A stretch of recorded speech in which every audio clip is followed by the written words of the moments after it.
오늘 이 시간 우리에게 주시는 하나님의 말씀 보시겠습니다. 말씀 구약성경 사사기 6장 25절에서 32절까지 말씀입니다. 구약성경 370쪽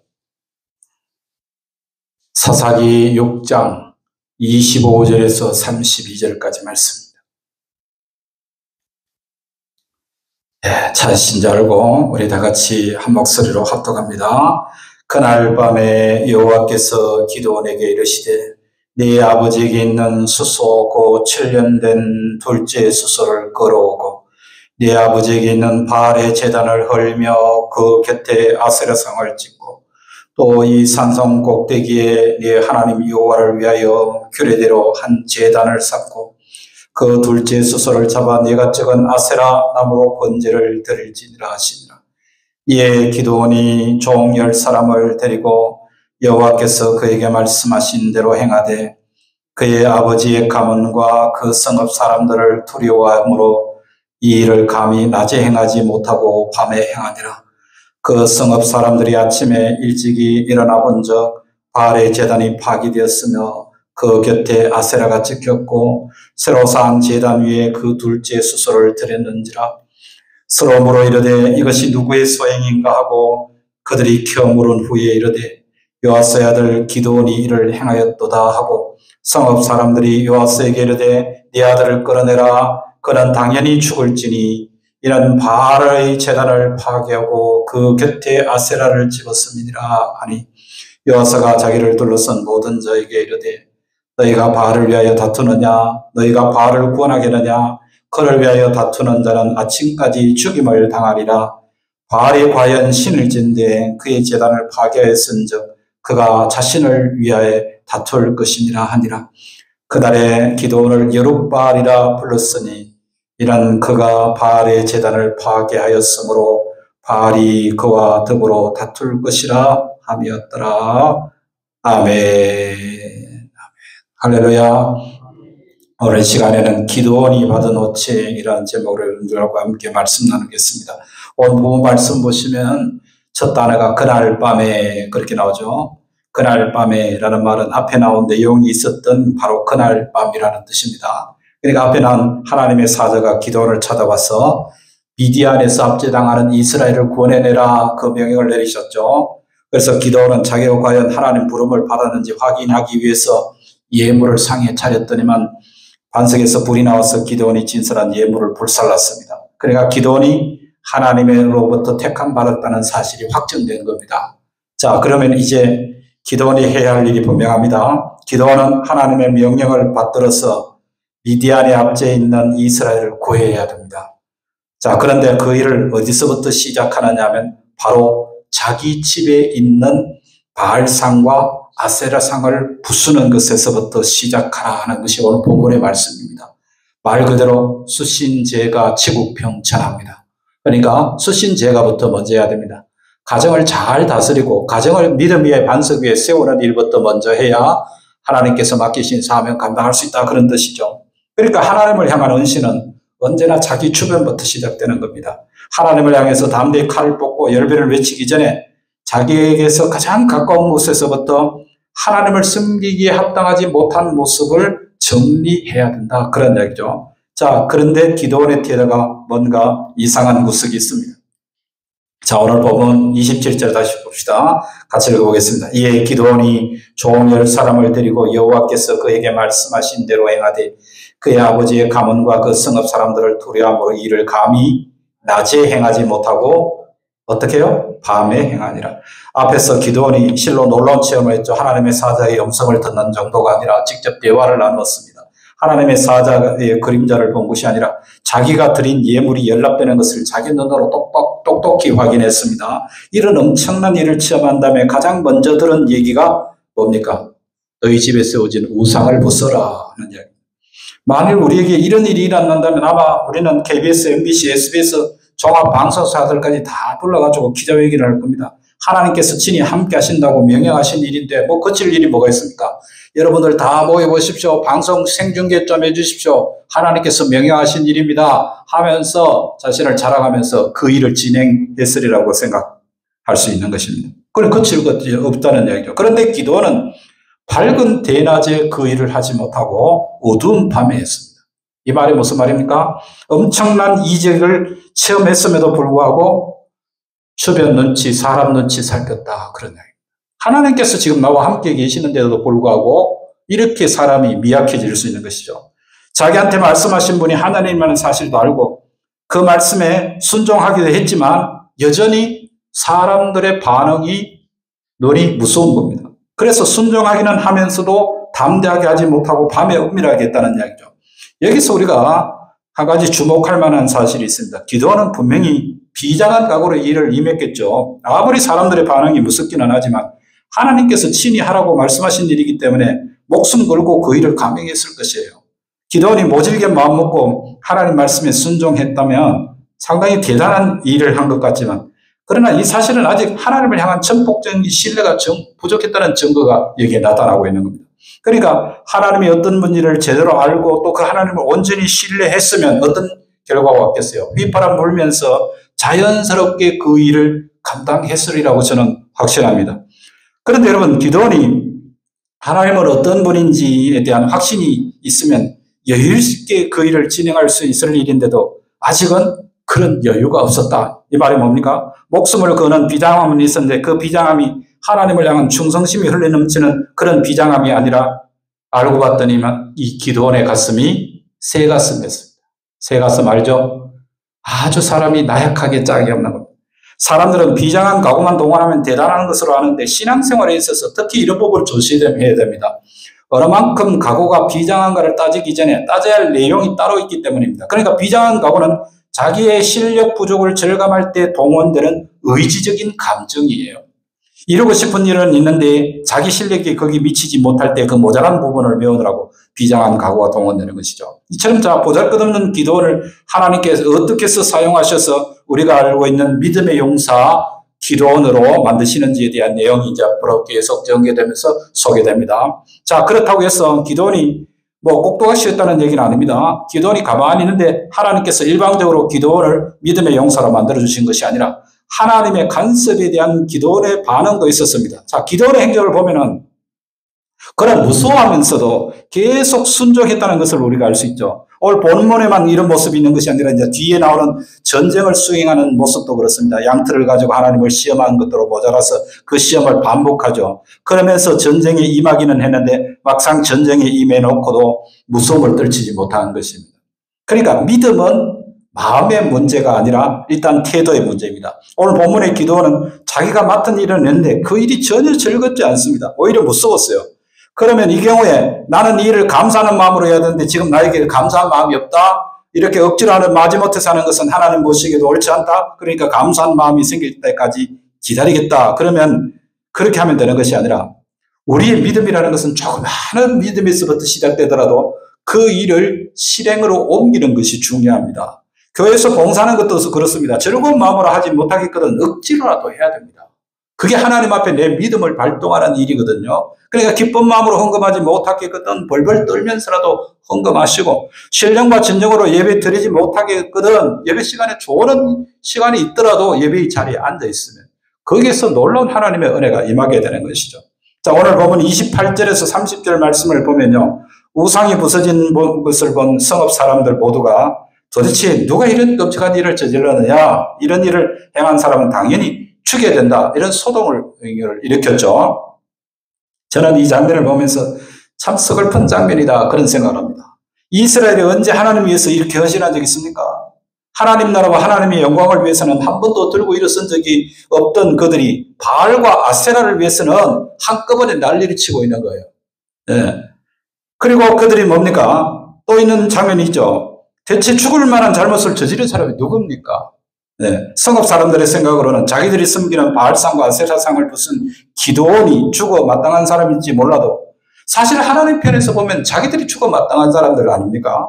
그러니까 율법에 의하면 우상을 섬기는 자는 돌로 치라 그렇게 명령하셨어요. 그러면은 우상을 섬겼으니까 자기들이 돌에 맞아 죽어야 되는 그런 사람입니다. 그러니까 자기들이 기드온을 죽이겠다고 나설 것이 아니라 자기들이 돌에 맞아 죽어야 되는 것이죠. 그런데 부서진 우상을 보면서 자기들이 지금까지 얼마나 하나님을 욕되게 했는지에 대한 유침이 있는 것이 아니라 오히려 더욱 하나님 보시기에 악한 방법으로 진행하고 있는 것이에요.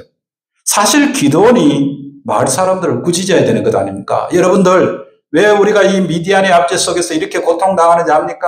우리가 지금 바알과 아세라 상을 세워놓고 그걸 하나님처럼 섬기는 우상 섬기는 문제 때문에 이런 문제가 발생한 겁니다 라고 이렇게 외쳐야 되는 것이 기도의 입장의 이야기인데, 지금 이스라엘 사람들은 뭘 이야기합니까? 이 우리가 섬기는 우상을 누가 도대체 때려 부쉈느냐, 이놈 잡아 죽여야 한다, 이런 이야기를 하고 있는 것이죠.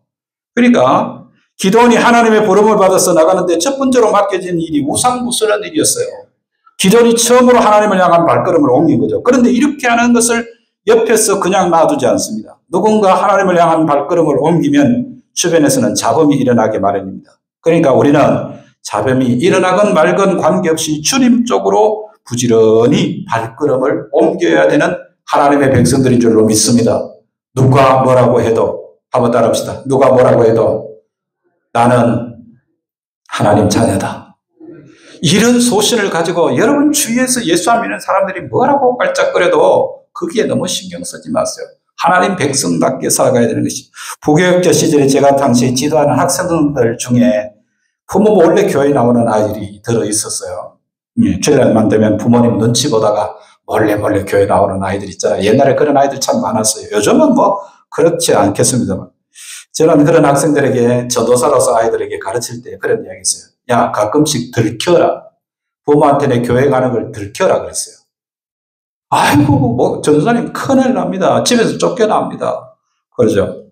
그러니까 지금 당장 욕먹고 야단 맞는 거 싫을지 몰라도 언제까지 몰래 다닐 수 없지 않냐. 몰래 다니다가 들켜서 가끔씩 욕을 한 번씩 묻고, 그러면서 결국 내가 하나님께 속했다는 것을 내 스스로 확인해라. 그런 이야기를 했어요. 오늘 특히 본문에서는 샬롬으로 대표되는 속성을 가진 하나님께서 먼저 바알상을 헐도록 하셨다는 사실을 눈여겨봐야 됩니다. 하나님께서 진정으로 우리에게 주시기를 원하는 샬롬은 주변 환경과 타협하면서 하루하루 아무 일 없이 지나가는 샬롬이 아니에요. 하나님이 우리에게 주시는 샬롬이 뭐예요? 여러분 오늘 24절 보세요. 기드온이 여호와를 위하여 제단을 쌓고 그것을 뭐라고 불렀다고요? 여호와 샬롬. 샬롬이 뭐예요? 네? 여기 관주에 보니까 뭐래요? 여호와는 평강이라고 그렇게 되죠. 성경책. 우리는 평강, 하나님 안에서 평강을 누리는데 예수 안 믿는 사람들과도 평강을 누려야 되겠죠. 그런데 여러분, 이 샬롬은 주변 환경과 타협하면서 아무 일 없이 지나가는 그런 샬롬이 아니에요. 하나님을 우리 왕으로 모시고 같은 마음을 품고 이웃과 더불어 살아가는 샬롬. 그런 샬롬을 만들기 위해서는 당장 아무 일 없어 보이는 환경을 허물어야 돼요.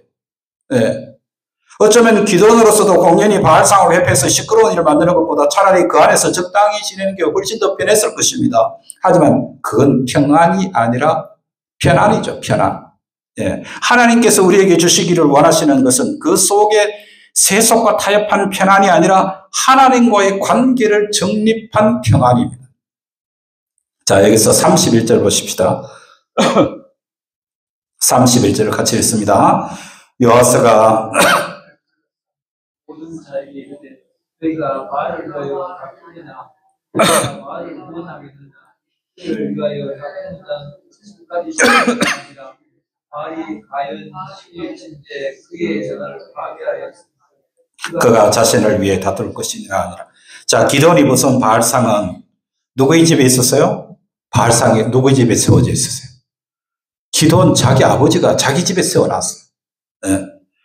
기드온의 아버지도 바알 섬기는 데 있어서는 남에게 뒤지지 않는 사람이었다는 그런 얘기예요. 아버지도 우상 섬기는 데 앞장섰던 사람이에요. 그런데 얘기가 달라집니다. 지금까지는 마을 사람들과 같이 우상에 빠져 있었는데 아들이 지금 그걸 때려 부순 거예요. 그래가지고 마을 사람들이 지금 분기탱천해가지고 지금 아들을 잡아 죽이려고 합니다. 아들 목숨이 경각에 달린 지금에 이르러서 지금 바알을 지지해야 되겠어요? 기드온의 아버지가. 그래서 뭐라 그러니까 내 아들 손대지 마라. 자기 아들 보호하는 것은 이렇게 보호하는 것 좀 설득력이 떨어지죠. 그래서 상당히 논리적으로 이제 마을 사람들을 설득하는데 지금 너희들이 바알을 위해서 나섰는데 왜 그러냐? 만일 바알이 진짜 신이라면 한낱 피조물인 인간이 신을 건드렸는데 바알이 가만히 있겠냐? 바알을 해롭게 한 사람은 너희가 나서서 대신 벌하지 않아도 바알이 지금 벌할 것이다. 바알상을 부셨는데도 바알이 아무런 하지 않는다면 그건 바알이 참신이 아니라 한 나무타목에 불과하다는 증거다. 이렇게 상당히 논리적으로 지금 마을 사람들을 이 기드온의 아버지가 이해를 시키고 있는 거예요. 지금 이스라엘 사람들은 자기들이 섬기는 신을 위해서 들고 일어났죠. 기드온의 아버지 요아스의 지적처럼 자기들이 바알을 위하여 다투고 자기들이 바알을 구원하려고 하고 있는 것입니다. 이런 실수는 교회 안에서도 가끔씩 봐요. 자기가 하나님을 위해서 무엇인가 할 일이 있는 줄 알고 힘을 내서 하나님을 도와주려고 합니다. 하나님을 위해서, 교회를 위해서, 주의 영광을 위해서. 이런 표현은 참 조심스러운 표현입니다. 물론 우리에게 그런 마음이 있어야죠. 예수 믿느라 그러면서도 그런 마음이 없는 게 심각한 문제입니다. 하지만 마치 자기가 하나님을 챙겨드리고 교회에 큰 도움을 주는 것처럼 하는 것은 곤란한 것이죠. 오늘 본문에 나오는 기드온의 아버지가 어떤 사람입니까? 본래부터 하나님을 향한 충성이 가득한 사람이 아니잖아요. 마을 사람과 한 통 속의 사람입니다. 기드온이 벗은 바알상이 바로 자기 집에 있었잖아요. 자기가 주도적으로 우상 섬기는 일에 앞장섰던 사람입니다. 다른 사람보다 더 열심히 했다는 뜻입니다. 하지만 아들의 목숨이 오락가락하는 판에 우상에 왜 쓸 수 있겠어요? 아마 기드온이 우상을 부수기 전날 밤에 아버지하고 상의를 해가지고 아버지가 섬기는 우상을 보니까 이거 그냥 놔두면 안 됩니다. 하나님의 미움을 받을 일이니 제가 이거 오늘 밤에 당장 때려 부수겠습니다. 그렇게 만약 말했다고 한다면 그 말을 들은 기드온의 아버지 와서 뭐라 그랬겠어요? 아이고 우리 아들 장하다. 내가 아들 잘 키웠네. 그러면서 아들 칭찬하겠어요? 자, 오늘 보면 32절 보세요. 같이 읽어봅니다. 그날에 기드온을 여룻바알이라 불렀으니 이는 그가 바알의 제단을 파괴했으므로 바알이 그와 더불어 다툴 것이라 하였더라. 사람이 신보다 강할 수 있나요? 그런데 기드온이 바알상을 벗었습니다. 만일 바알이 진짜 신이면 기드온이 당연히 천벌을 받아야 됩니다. 그런데 아무런 일도 일어나지 않았습니다. 이스라엘 사람들이 그토록 신성시하던 바알이 아무것도 아니라는 사실이 입증됐죠. 이 일로 인해서 기드온이 바알과 더불어 싸웠다는 뜻으로 하나의 호칭을 얻었는데 그게 뭐라고요? 여룻바알이라 그랬습니다. 하나님의 권능과 바알의 헛됨이 대조되는 별명이에요. 예. 그래서 뒤에 이어지는 기드온의 모든 행적은 미디안과 싸운 기록이 아니라 사실 바알과 싸운 기록이 기록되어 있어요. 자, 오늘 저는 이 기드온이 얻은 여룻바알이라는 이름에 주목하면서 여러분들에게 말씀을 드립니다. 우리에게도 똑같은 별명이 주어졌어요. 기드온이 여룻바알이라 불렸던 것처럼 우리는 세상 사람들에게 크리스찬이라는 이름으로 불립니다. 크리스찬. 그리스도에게 속한 사람이다. 예수 안 믿는 사람들이 우리를 보고 저 크리스찬들은 주일날마다 예배당에 가더라. 저 사람들은 시간만 나면 전도하더라. 저 사람들은 시간만 나면 하나님께 기도하더라. 이게 크리스찬이라는 그리스도에게 속한 사람이라요. 기드온이 여룻바알이라는 이름을 얻어서 평생 바알과 싸운 행적을 남겼던 것처럼 우리 역시 크리스찬이라는 이름을 얻었으면 그리스도에게 속한 행적을 남겨야 됩니다. 아멘. 우리 인생 속에서도 이 세상이 참다운 힘을 가진 것이 아니라 오직 하나님께만 힘이 있다는 사실이 증명되어야 됩니다. 이 세상 모든 만물의 주권자는 하나님이시라는 것을 우리의 삶을 통해서 나타내야 합니다. 세상 사람들이 어떤 형태로 살아가든 간에 우리는 그리스도께 속한 사람이라는 이 별칭, 이 별명을 소홀히 여기면 안 됩니다. 우리 인생 속에서도 이 세상이 참다운 힘을 가진 것이 아니라 오직 하나님께만이 참다운 힘이 있다는 사실이 증명되어야 됩니다. 우리가 적극적으로 하나님의 뜻에 순종해서 언제나 우리를 붙들고 계시는 하나님의 손길을 체험하며 또 넘치도록 부어주시는 이 하나님의 은혜와 상급을 받아 누리는 참된 그리스도인들이 다 되시기를 주의 이름으로 축복합니다. 기도하겠습니다. 우리의 힘이시오 능력이신 아버지 하나님, 오늘 말씀을 통해서 미디안의 앞제에서 이스라엘 구원하기 위해 기드온이 가장 먼저 해야 했던 일은 자기 집에 있는 바알과 아세라상을 때려 부수는 일이었습니다. 이것처럼 오늘 우리 주변에 하나님이 싫어하시는 불신앙의 요소들이 남아있지 않는지 우리가 먼저 그것을 제거하는 참된 그리스도인이 되기를 원합니다. 기도원이 여룻발이라고 불린 것처럼 오늘 저희들도 크리스찬이라는 이름을 주셨으니 그리스도에게 속한 행적을 남길 수 있는 참된 하나님의 백성들 되게 하여 주시옵소서. 또 한 주간 우리가 세상 가운데 살지라도 어떤 삶의 모습 속에서도 그리스도인다운 참된 주님의 향기를 날릴 수 있는 주의 백성들 되게 하여 주시옵소서. 걸어가신 우리 구주 예수님의 이름으로 기도드리옵나이다. 아멘.